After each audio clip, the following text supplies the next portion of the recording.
Hey, what's up? Hello, everyone. Welcome into Fantasy Filmball, the show where we turn movies into sports and sports into something we don't talk about here. My name is Matt.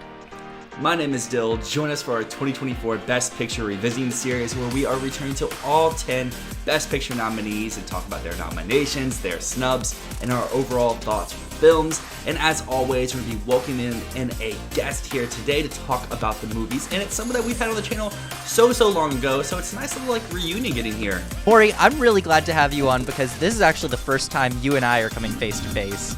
Because you've talked with Dylan before on the show when I was gone away at TIFF before last year. So, 2022. And so this is the first time we're actually getting to speak face to face. We speak so often on the Discord, usually yelling at each other about predictions. And this is also why I'm really glad to have you on the show today, because we're talking American Fiction, a movie that has so divided you and I over this entire year, as I very controversially made it my prediction for Best Picture back in September, October, and that was definitely some discourse that you and I had. So let's just answer the question right now. Can American Fiction win Best Picture? Nope. No, no, it can't. It can't. But is it number two? That's the question I have. Is this the runner-up at the moment? I mean, obviously, Oppenheimer is winning, uncontested. There is no runner-up. But in a normal year, without an Oppenheimer-level steamroller, would there be a number two, and would this be it? I've ascertained all year long that if this was like a weak year, American Fiction could do it. Because it's that kind of film that because it's that kind of film you get in a weak year. Like, you've used Coda as an example in the past. You've used Green Book as an example in the past. Both of those really are just kind of films that won in like years where the competition was not very strong. Like, if you look at what it was beating, Coda up against Power of the Dog, which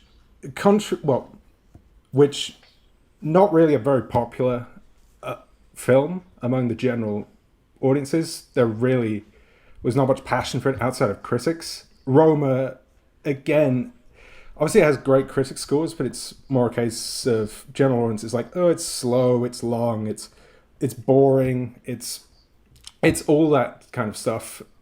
So I feel like American Fiction kind of fits in a pattern where it would need like not a steamroller to go against. And I don't think it would win against, not even like Oppenheimer. It wouldn't win against Everything Everywhere All at Once. It wouldn't win against Parasite. So I just didn't see the angle of why it would take down. Because if it's just like some bog standard crowd pleaser, I just don't see how it would have taken down like a steamroller crowd pleaser. Like, Oppenheimer is a crowd pleaser despite being fucking bleak. But I think another year maybe. But this was not the year. This was not the juice.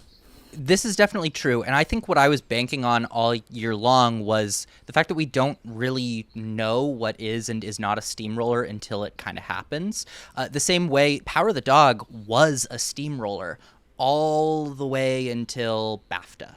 And at BAFTA, when it lost Adapted Screenplay to Coda, that was the first baby little sign that something might be changing. Because it was winning everything till then. But then after that, it lost SAG, it lost PGA, and what looked like a steamroller suddenly was not a steamroller. But the year before that, Nomadland, which a lot of people had very, very similar complaints between Power of the Dog and Nomadland, that was a steamroller. And something could have taken that down if properly positioned, but there was just nothing to do it. And so I think maybe my bias was creeping in a little bit, that I'm less hot on Oppenheimer than most, and I was kind of waiting the whole year to see something come in and take it down the way that Power of the Dog was. But obviously, that didn't happen, and there is absolutely no chance anything other than Oppenheimer wins at this point. I think, like Morri was talking about before, in another year, American Fiction could win. Honestly, I think this upcoming year, American Fiction would be poised to win the prize, depending on how the election goes. But diving into the film here, I mean, this film has been one that we never really heard about before, I guess, the TIFF buzz started, where Matt, you boldly predicted here on the channel, like, hey, this could be something. And then obviously at TIFF, you saw it and like, yeah, this is something. So heading into the 2023 Virginia Film Festival, there was like a ton of films I was really anticipating, and one I was intrigued by, but I wasn't over the moon to see. I even remember asking you, Matt, as well as asking like Jonathan and Brother Bro and Arna, like, hey, All of Us Strangers and American Fiction are shown at the same time. Which one should I go to? I'm not really leaning either way, and y'all all had, for the most part, suggested going to American Fiction, which in retrospect was 100% the right choice, because I loved one of these films and I didn't really love the other one. But when seeing at the film festival, Charlottesville is an interesting area to hold a film festival because it's predominantly old and predominantly white. So watching a film like this, I thought was a pretty good setting, because you can see people who are reacting to these jokes. You look one way, you have people laughing a little too hard at certain moments. You look another direction, you have people really upset that the film's talking about them in a negative limelight. And the discussion around this movie for the rest of the festival was something I was always looking to, bumping into other critics or just people in line for standby for some other films. And after my first viewing of this film, I loved the sharpness of the satire, how it tackles this subject matter head on, while also not really beating you over the head with its messaging. Sometimes the over-the-top parts of messaging can work. For example, I love Don't Look Up. I think that's a subject that kind of needs to bop you over the head with its messaging, while this has a little bit more nuance, at least with me.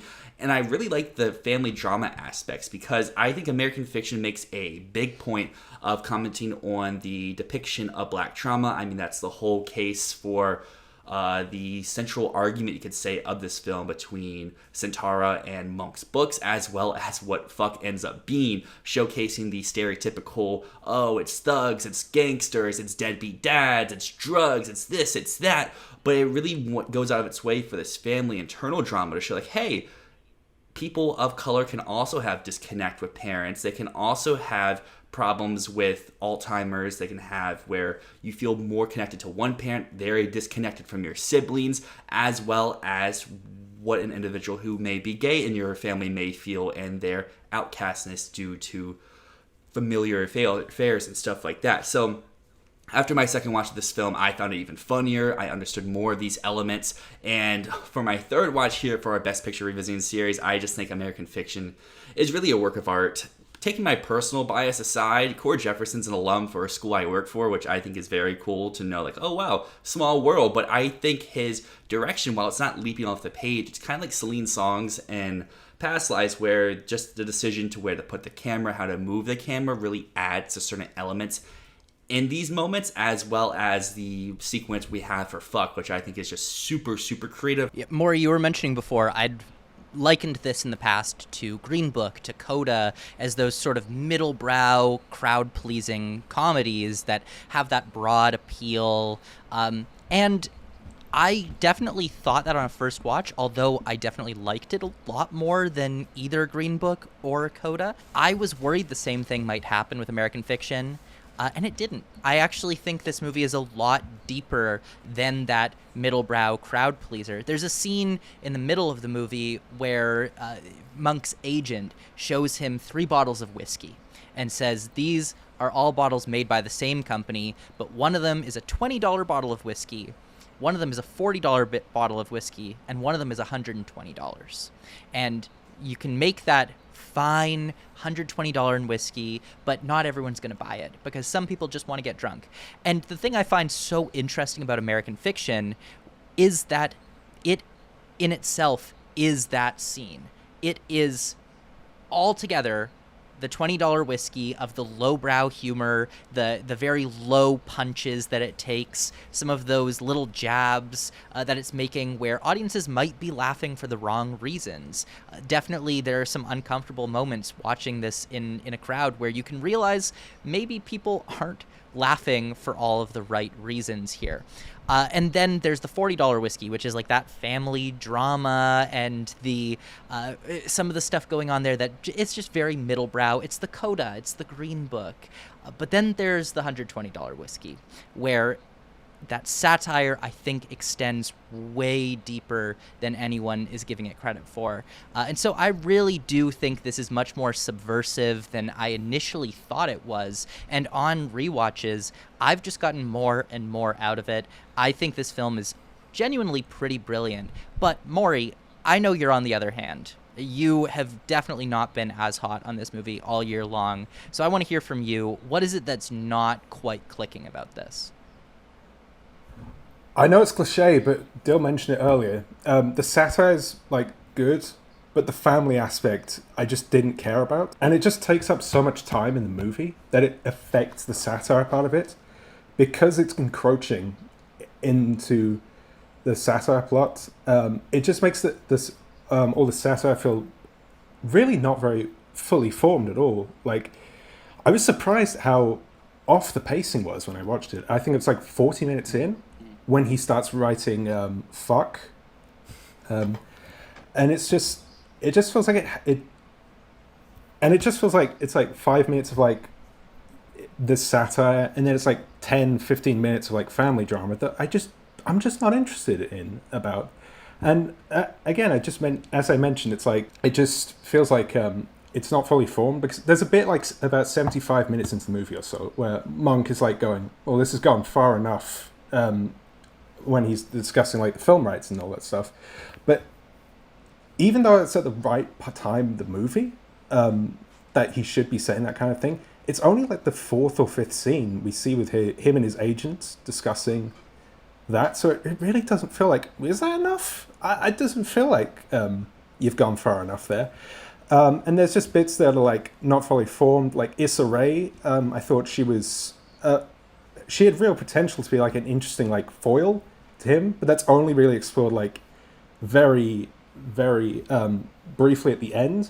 And it just, because of all that, it just makes the movie feel unsure of itself. But there is one point where I thought the satire really had teeth. That was the very ending, which is, of course, Monk's recounting his experience as the director, and the director basically gets him to rewrite it so it's like this tragic black tragedy ending where it's like, oh, he gets shot and it's all so sad, and he can't just have a happy ending, like, or even a neutral ending. It has to be the sadness, and that's where it really bit for me, because it's like, even in his real life, he can't escape like the trauma, the black trauma tropes, like even on his, and that really felt effective to me. But apart from that, it just felt, it has a weird tone. It feels like at points it feels like a very special episode of a sitcom, where I can see that. In summary, I think I wanted more mocking white people, just and less. I would agree. And less sitcom drama. Mm-hmm. I think part of it for me is that, in a sense, Cord Jefferson is using that family drama as a bit of the satire, and this is where I think maybe I'm reading way too much into this, but to me it feels like he's satirizing very typical white Oscar movies, where these characters will have this like way over melodramatic moments happening in their family, and it's going out of its way to kind of poke fun at those tropes, while also pointing out that like that same genre of these petty family occurrences, that doesn't really exist when we're talking about films featuring African Americans. We're talking about black film. That genre is non-existent. But to me, a lot of it feels like he's basically doing his version of like a late 80s, early 90s Woody Allen movie, where it's just like a middle brow, very by the books, crowd pleaser for these white audiences. And to me, it's kind of poking fun at that whole genre. So I do agree, though, with you, Morri. I think your enjoyment of the film really will depend on, does that family drama click for you? Does it work, or does it feel like it's taking away from the satire? And obviously, that's how you're falling on it, and that's totally fine. I think this is a film where you absolutely can feel very different about it.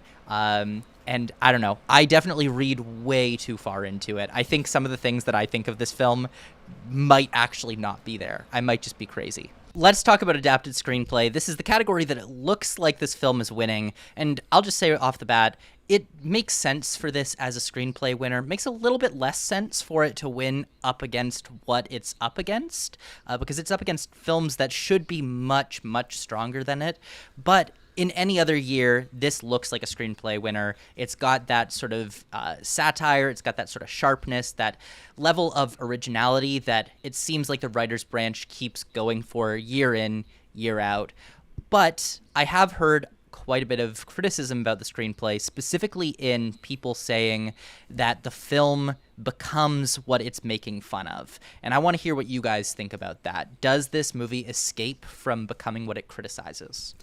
I think that's kind of the point, is to become what it's making fun of, because as we've seen from reviews out there, is people more gravitating towards those aspects. Like, oh yeah, I really like when it is like the mock movie going into the typical maybe not satirical, but the typical depiction of the Black community, as well as throughout the rest of the film, where there's those moments inside the Family Matters where you can go to review A, review B, they're like, this doesn't matter. Then you go to look at the reviews of a film like you mentioned before, Matt, like a Coda, like something like that, where like, oh, I love how integral this is to the story, where I think it just further cementing the mixed reception to a film like this. But in the other parts of the screenplay, I think it goes back to something Morri mentioned earlier, where I also agree there's a little bit of an issue, even though I am a huge fan of this film, is how they handle the character of Sintara.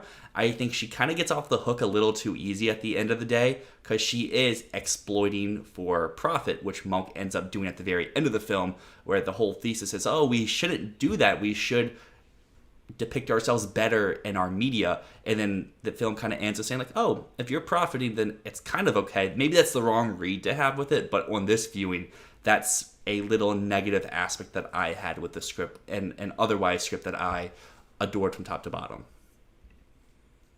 Yeah, there's also, you mentioned Sintara, like how basically she's like this upper class, like she's basically, she and Monk are like pretty much the same person at the end of the day. And yeah, Monk is doing this book for like a cynical piss take reason, but you could also argue the cynicism with Sintara's novel. Obviously she says she did the research and, you know, all that stuff, but at the same time, I don't know, it just feels like the film just kind of does a very non-committal shrug on that issue. Again, just because I don't think it just gives it enough time. To your point about does it become what Monk Ellison himself would hate, I suppose to a degree yes, and to a degree no. Like obviously it isn't really, obviously the drama isn't playing into like obvious like black trauma porn tropes that you'd see in like a novel like Push, which of course was adapted into the multiple Oscar-winning movie Precious, based on the novel Push by Sapphire. The full title. You had to do it. Monk's still not getting what he's want. He's still in like this cycle of misery. Like his girlfriend's left him, his sister's dead. His ideas are just getting just churned up by the Hollywood machine, and there's really no positive resolution. I hear people calling this a bittersweet ending, but if it is, it's one of the bittersweet endings I've seen, really. So I kind of see it both ways on does it become the stuff that Monk would criticize. That's one of my favorite scenes in the movie, where, you know, they're sitting in that boardroom and it's Sintara and Monk on one side of the table and then the three white jurors on the other side, and they say, I think it's just really important we listen to black voices right now. That is one of the best lines in the movie. I want to address something Dylan said earlier, which is specifically how it lets Sintara off the hook. And I think that's completely by design, because Monk isn't 100% right. He is, the worldview he comes into this movie with, I don't think is fully correct, because what this movie is saying, American Fiction is a story about how you can't turn an entire community of people into a monolith. There is no way that you can represent millions and millions of people through one collective experience. And the problem with books like We's Lives in the Ghetto is not that it exists. It's that what happens when books like that become very popular is that it becomes definitive. It becomes the thing that people look to as this is the Black experience. And that's what this film's talking about, is that, Monk thinks to himself through this, well, that's not my experience, so it's wrong. And that's not the truth. That can be an experience, but it is not the experience. There is no way that you can turn, or there's no way that you can use fiction to represent every single person. And yet, when white audiences get their hands on something like We's Lives in the Ghetto or Precious, Push is the book that it's based on by Sapphire, often what happens is people will rush to say, this is so important. This is the story of the collective struggle. And that is a misrepresentation. And I think what this movie is doing is it's challenging Monk in the same way that it's challenging the audience. Because at first it's like, oh yeah, doesn't it suck that those are the only stories that get told? And that is true. It does suck that those are the only stories that get told. But we can't flip the other way and say that the only stories that can be told are now like middle class families dealing with, their high educated problems in the way that American fiction is. There are a multitude of different stories that can be told and should be told. And the problem is that those stories are not all being told. The entirety is not being represented.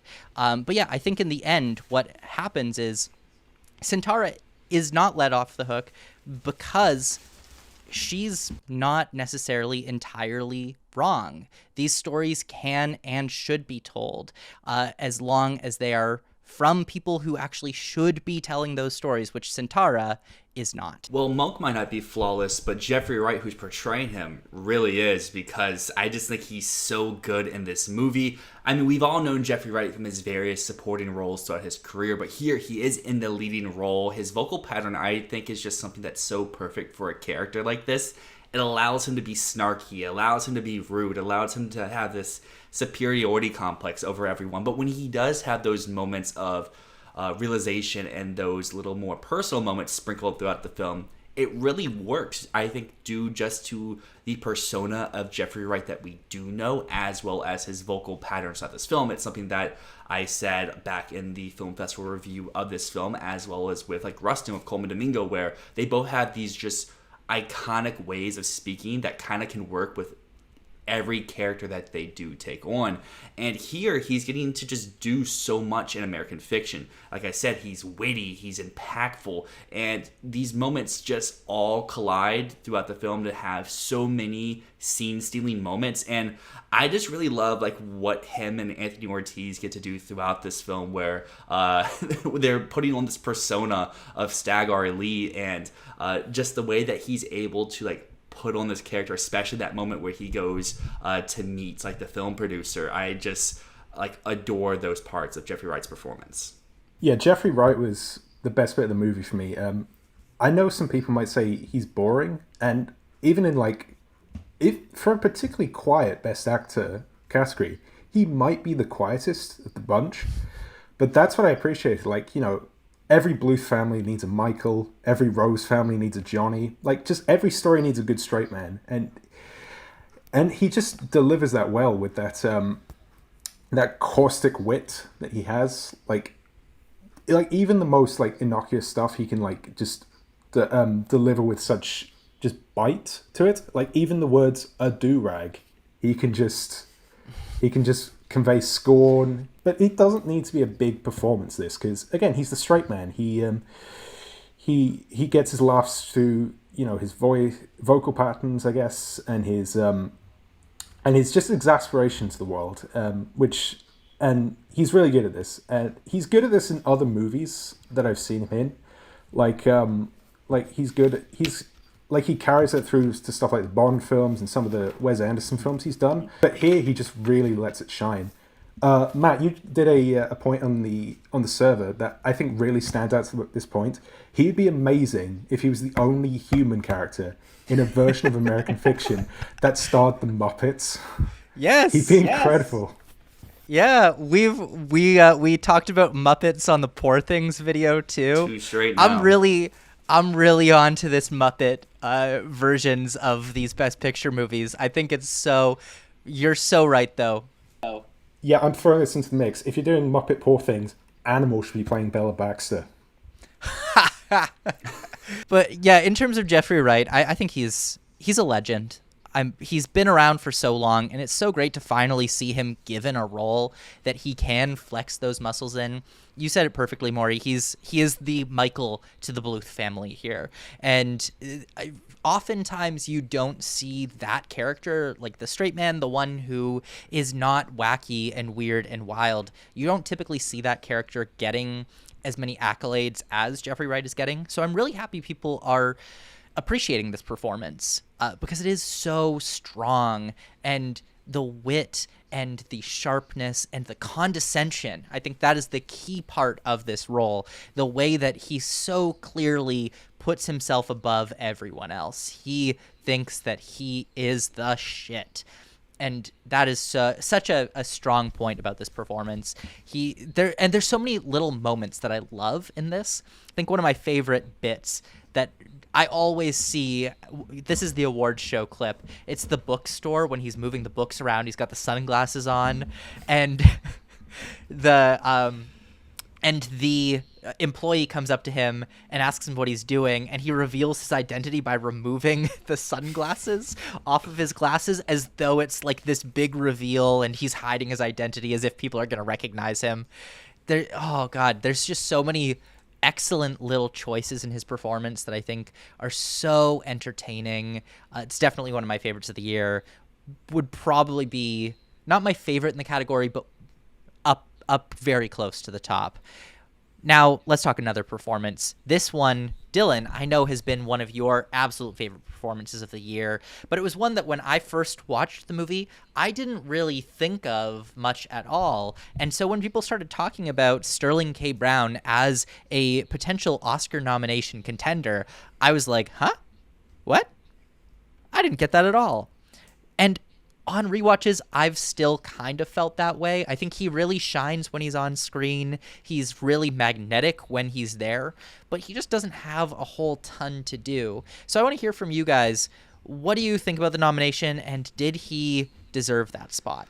Magnetic is also the word I would use to describe Sterling K. Brown here in American Fiction, because like you mentioned the Arrested Development example, I would also say Sterling is not a wacky Bluth brother, but he's playing the straight character, just he's doing it such in a comedic way where he's not doing anything odd or crazy in his personality, but the way that his lines are delivered, the way that his body mannerisms are, just add to the hilariousness of them. But then when you get those dramatic, impactful scenes, they hit so much harder because of how funny he is in those other moments. But yeah, like you said, the first time I saw this back at Virginia Film Festival, he was my standout in the film, the standout of the festival. I was shocked that I had not heard anyone out of TIFF saying like, oh yeah, Sterling K. Brown for Oscars. I'm like, what do you mean? Like, I loved Maida Siver and Charles Melton, but like Sterling's on like another level going up in terms of supporting actor contenders I saw at the festival. But yeah, I think his charisma is just oozing through, especially on what he has to do on a day-to-day basis inside of this film.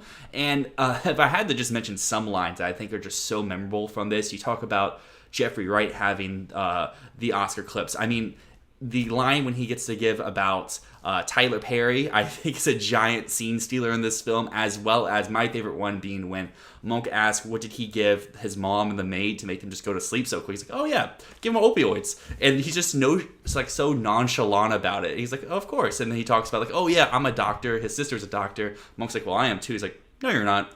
And then I just think that just his responses throughout are just so, they just hit the hilarity that we needed in those certain moments. He's good. I think he's probably fifth in the category. It's a very stacked category, so I think he's a pretty easy fifth place for me. But he's still, I would say he's undeserving. Like, yeah, he's got some fun, he's got some fun quips, but the best bit is, like, the change on his face you see, like the sheer disappointment when his mum does a homophobic remark to him, and that's the point where it's like, you know, if you expanded it out a bit, then yeah, this really could be like the supporting performer, like it could really be like the heartwarming supporting performer like of the year. I 100% agree with you, Morri, that this is a performance that, if given a little bit more room, definitely could be the supporting performance of the year. But Dylan, you've talked quite a bit. Anytime we bring up the holdovers, your take on it is Divine Joy Randolph is great, but she just doesn't have enough material. Where, you know, personally, I think she's outstanding, best of the year. But I guess I feel that way about Sterling K. Brown. He's very good when he's on screen. He steals the show when he's there, but he's in, you know, 4 or 5 scenes, it feels like, in the whole movie, and I want to see more from him. So now I fully understand what you've been talking about all year long with Da'Vine Joy Randolph, because I feel that way here. I mean, a lot of people weren't very happy with his nomination. They're saying, oh, he took the spot of this performance, that performance. We could also say that about the score for this film. When the nomination came, and everyone's like, what? American Fiction's in this category? Which, I mean, I think you and I, Matt, have both said how much we do enjoy this score, because American Fiction's not a technical juggernaut, but it does have some very well-crafted elements, and I think the score is exactly one of those. I always love these jazzy type of scores, but especially for this film, and if you kind of pair with the editing SNUB as well, they both push this narrative to go faster throughout. It keeps the pace up. You never feel, at least for me, you never feel a lull in the film, and I think that's partially due to the score of how upbeat and how, maybe not in your face, but compatible it is for what is happening on screen. Because if you make a little bit of a slower score, a little bit more of a bolder score, it's taking away from the jokes. It's making the film feel longer than it actually is, but I think it's perfectly supplementing what we're seeing in front of us on screen.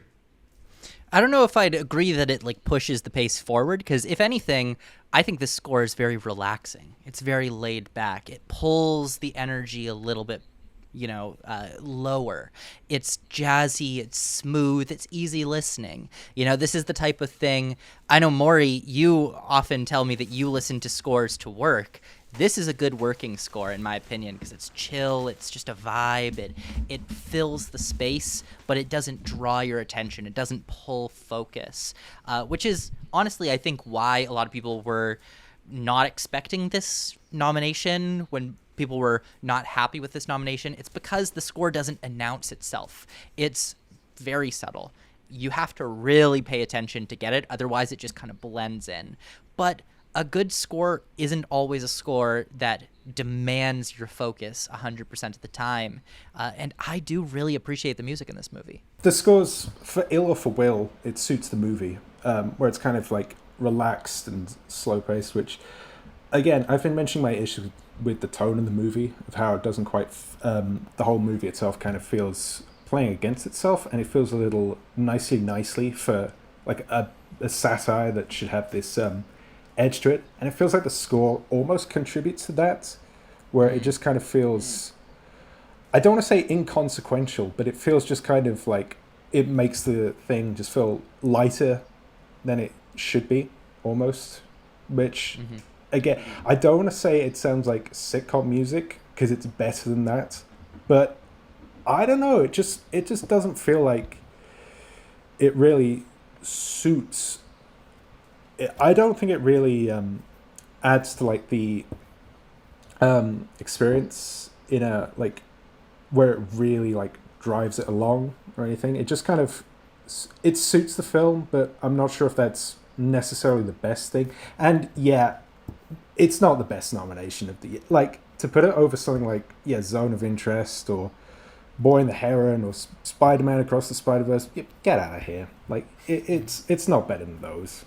Like, I mean, I'm going to be real with you, Morri. This would be my third choice out of the 5 nominees, and you're not going to like what number 2 is. Oh, boy. Oh, boy, oh, boy, oh, boy. Dun, dun, dun, dun, dun, dun, dun. Is he paying you as well, Matty? Yeah. No, I'm on John Williams' payroll. Yeah. Wow.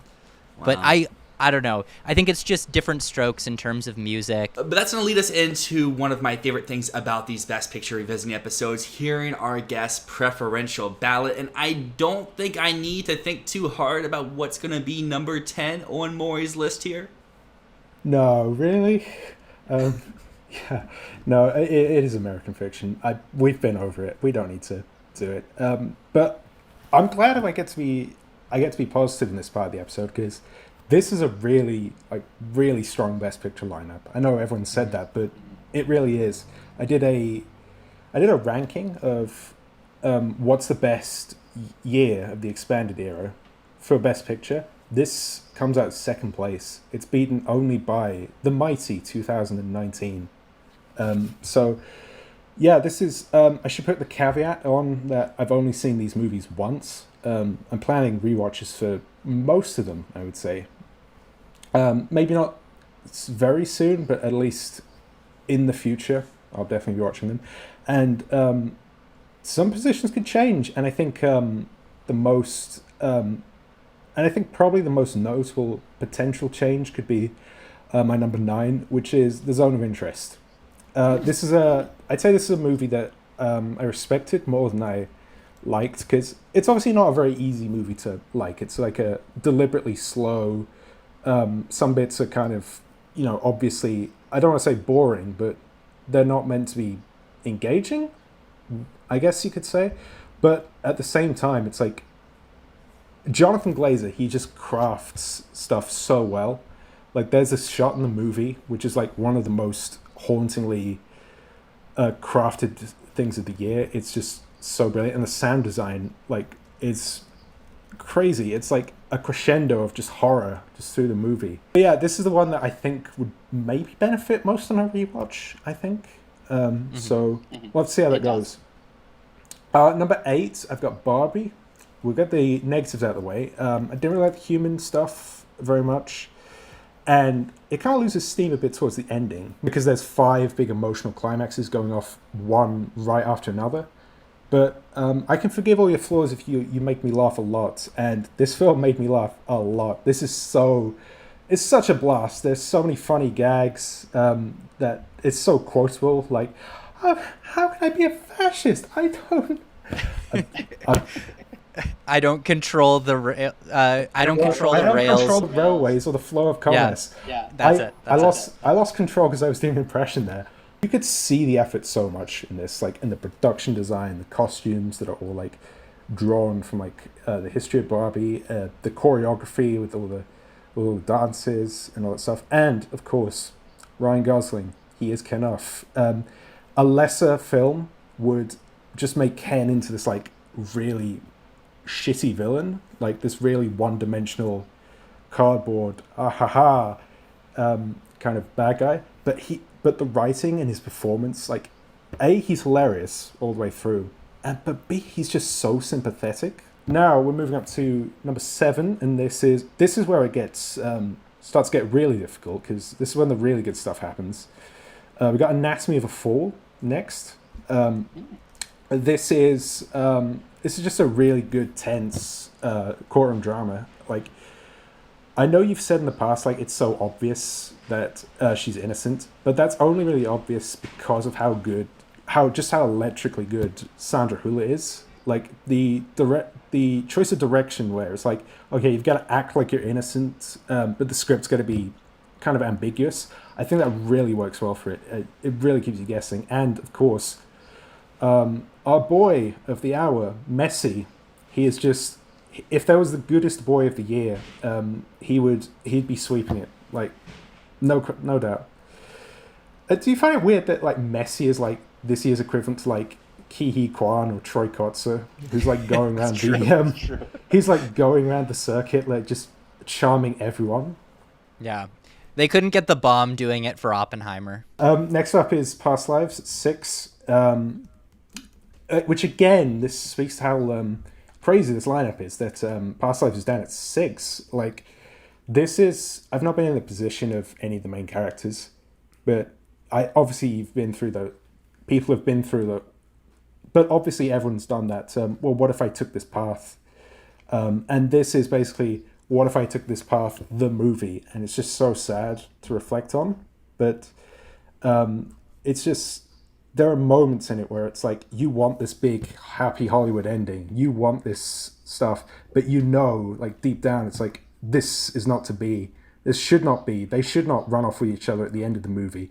And I love how maturely they took that. Like, there are no easy answers and there's no easy situation in it, but just sometimes things happen and no one's bad about it. Like, if they'd made John Magara like this twistedly silly bad guy, then it really would have fallen apart. But no, he's just this charming, nice human who's good to his wife.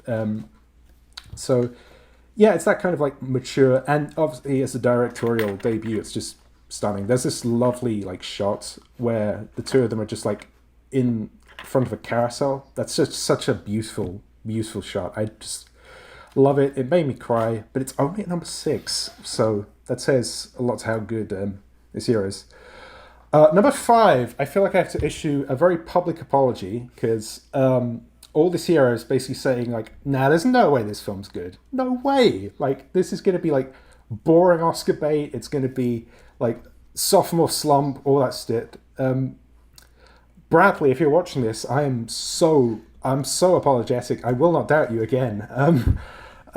Because yeah, it is Maestro. I get why people hate it, but to me, it just clicked on every single level, like a symphony clicks.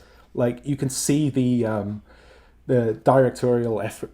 You can see his directorial work has just improved so much. Like, there's so many lovely stuff, like him rushing from his apartment into the theater, and the cathedral scene where he's conducting. It's just a feat of like it's just a feat of like directing, cinematography. The script is objectively silly, but it's also the cutest shit ever. Like, I actually so love it. Why is it so cute? Like, and yeah, this is for both Bradley Cooper and Carey Mulligan. This is their best performances. And they're just, and it's just like, it's almost a shame that this is a year where it's so competitive in actor, because Bradley Cooper, really, he should be winning this another year, but it's just, this year. And yeah, I just love him. But I get why people don't at the end of the day as well. Mm-hmm. Going up to number 4, we got The Holdovers. Not a lot to say about this one. It's just, it does what you want for a movie of its type. It's funny, it's heartwarming, it's heartbreaking. It's got 3 really good performances. It's got a great 70s vibe to it in the directing and the cinematography and even the sound. I actually really like the mono sound. And it's just a really good Christmas movie, which makes it all the more fun that it came out in fucking January over here. Like, right. You Brits. Oh, getting The Holdovers too late.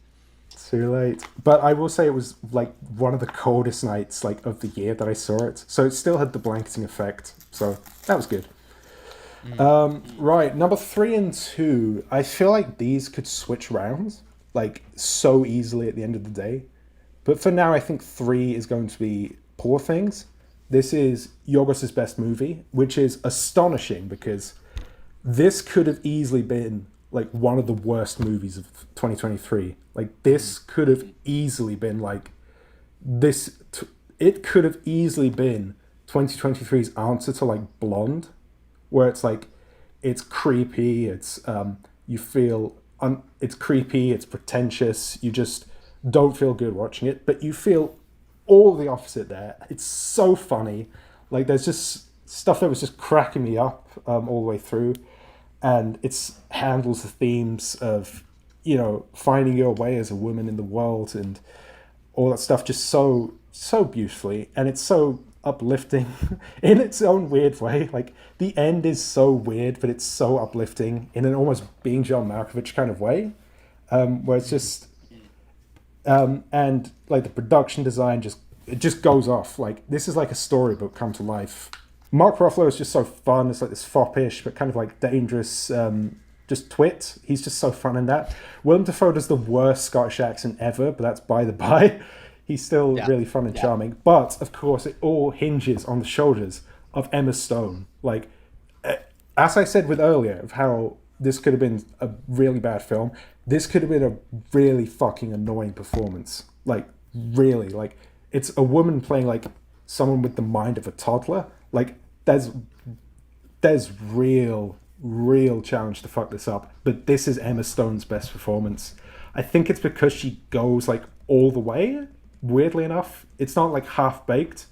So you see the technique there, but she's also very funny in the way she delivers lines. It's just such a feat, but it feels so effortless. Like, that's the crazy thing. It's not like, as much as I love Bradley, you can see he's doing like a big role in that. Emma is like just making it look effortless. I swear to God. Now, for someone who this isn't his best movie, but it's super good. I absolutely loved it. Number 2, Killers of the Flower Moon. This is kind of like reading a massive novel, but you're watching it on screen.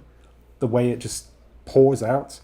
And it's just such a... I get why some people don't like the angle, but to me it just works because of Scorsese's directorial style. You know, he's always going with the villains, he's going with the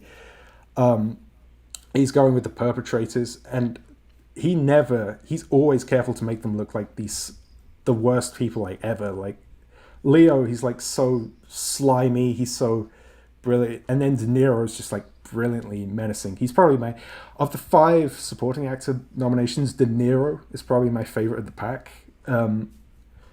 So because he's just like this, he's just so brilliant. And it's like the superficially charming and the menacing at the same time. Like he's so great at flipping on a dime. But then, of course, you've got Lily Gladstone, who's just really good. I kind of wish she had more screen time because she is that good.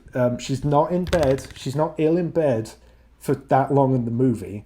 So, but she is super effective as the hero standing up to the justice, and just the sadness she feels when she finds out like that it's Leo behind it all. But the movie's just really compelling. Like, it just whips by in the pacing, and it's just gorgeous to look at and gorgeous sounding, and it's just a real just epic of a movie. And I just feel, but number 1, like, how could it be anything other than Oppenheimer? Like, if Killers was an epic, this is like a thriller epic, and I think this is what it needed to actually work, because this is such a serious topic, the creation of something that could kill humanity. Like, it needed to be like this thriller. It needed to be tense all the way through. It wouldn't work if it was a standard biopic, given how big the threat is of nuclear annihilation. That almost horror show element of it. Like, this is almost a horror movie at points. Like, and you see it, like, obviously you've got stuff like the aftermath and the Trinity test and in the gym. That's like straight up scary. Like, it's just such a haunting thing. And the ending where and the ending where it's like one of Nolan's best endings. You're just horrified by it. Like, you just sit there and it's like, oh god, what happened?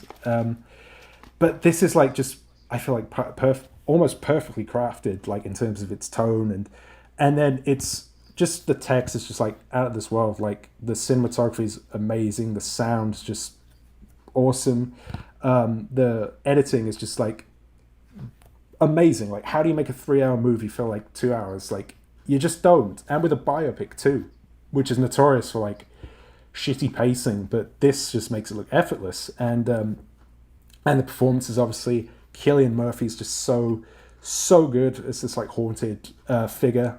You see all the multifaceted side of him, even though it's like not a huge performance. You just see like everything with it. And Downey Jr., like, he's brilliant. He's motivated by jealousy, but his jealousy is what could cause the end of the world, and that's really terrifying. And he plays into that, like the envy and the faux politeness, and he steals the show in a cast with, there's just so many good, in a cast where the ensemble is just so many great roles. There's just, you could just name so many people, like David Krumholtz, Tom Conti, Casey Affleck, Benny Safdie, Jason Clarke, Alden Ehrenreich, like, just so many great people in this cast. It's just, this is an accomplishment. I think it'll go down as one of the defining films of the 2020s. This, of the stuff that's come out so far, I'd say this and Everything Everywhere are like the current like kings for that title. But it's just astonishing feat, and I absolutely adored it. It's just, there's not much to say about it. It's Oppenheimer. I love it. Well, for the viewers on YouTube, as you can see through my screen, the lights come. We've reached the end of this episode talking about American fiction. We only have one more movie left in our Best Picture Revisiting series, Oppenheimer. So if you want to see our discussion there, consider subscribing down below, leaving a like on this video as well as commenting, because, you know, YouTube algorithm is a little bit weird. It wants you to interact so you can see our stuff again. But until next time, my name's Dyl. My name is Matt, and thank you so much for joining us today, Morri. Really appreciate it.